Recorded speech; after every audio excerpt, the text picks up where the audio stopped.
जय श्री कृष्ण। अत्र वतस्य नित्यत्वादवश्यम तत्समाचरितम सर्वपापापहम सर्वार्थदम श्री कृष्ण तोषणम। अर्थात मत्स्य पुराण व भविष्य पुराण में कहा गया है कि एकादशी एवं द्वादशी तिथि में व्रत की नित्यता हेतु वह अवश्य पालनीय है।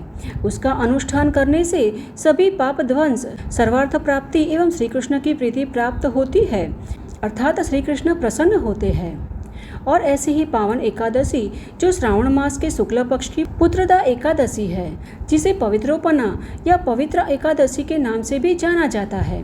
वैसे तो वर्ष की 2 एकादशियों को पुत्रदा एकादशी के नाम से जाना जाता है। एक है पौष मास की और दूसरी श्रावण शुक्ल पक्ष की एकादशी, जिसे पुत्रदा एकादशी कहते हैं।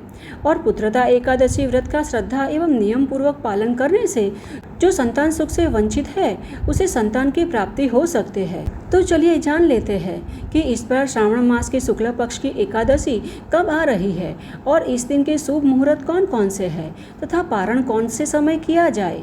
तो इसे जानने के लिए अंत तक हमारे साथ जुड़े रहना और जानकारी अच्छी लगे तो लाइक, शेयर और ऐसी ही वैदिक जानकारी प्राप्त करने हेतु इस चैनल को सब्सक्राइब भी कर लीजिएगा।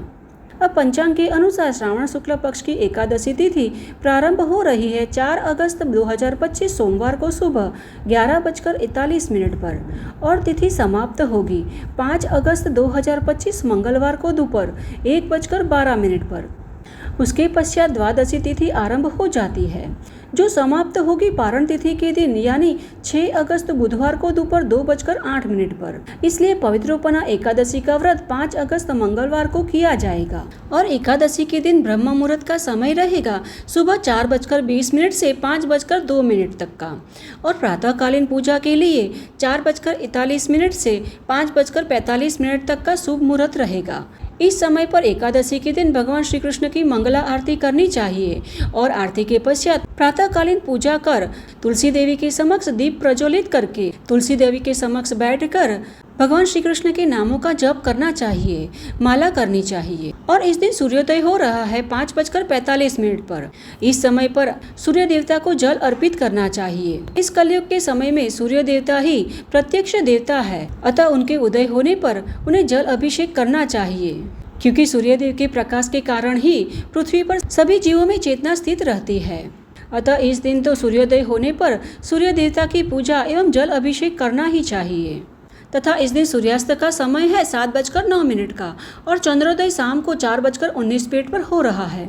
और इस दिन अभिजीत मुहूर्त 12 बजे से लेकर 12:54 तक रहेगा और विजय मुहूर्त दोपहर 2:41 से दोपहर 3:35 तक का रहेगा तथा गोधूली मुहूर्त का समय शाम 7:09 से 7:30 तक का है। इस समय आप भगवान श्री कृष्ण के नामों का जप एवं दीपदान कर सकते हैं।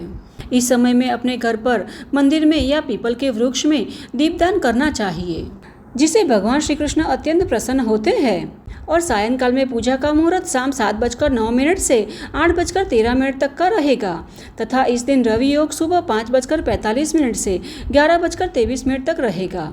और 6 अगस्त बुधवार अर्थात द्वादशी के दिन पारण का समय सुबह 5:45 से 8:26 के बीच का रहेगा और द्वादशी के दिन पारण करने के लिए भी सुबह ब्रह्म मुहूर्त में उठकर स्नान इत्यादि कर प्रातःकालीन पूजा करने के पश्चात ही भगवान श्री कृष्ण के लिए स्वादिष्ट एवं सात्विक भोजन बनाए जाते हैं और सूर्योदय होने पर ही किसी सुयोग्य व्यक्ति अथवा ब्राह्मण को भोजन करवाने के पश्चात निर्धारित पारण समय पर अपना पारण करना चाहिए।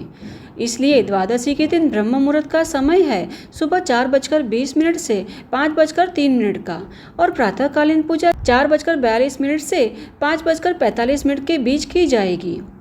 और इस दिन सूर्योदय होगा 5:45 पर तथा सूर्यास्त का समय है 7:08 का। अब इस बार की एकादशी अत्यंत खास है, क्योंकि इस बार की एकादशी श्रावण मास में आ रही है।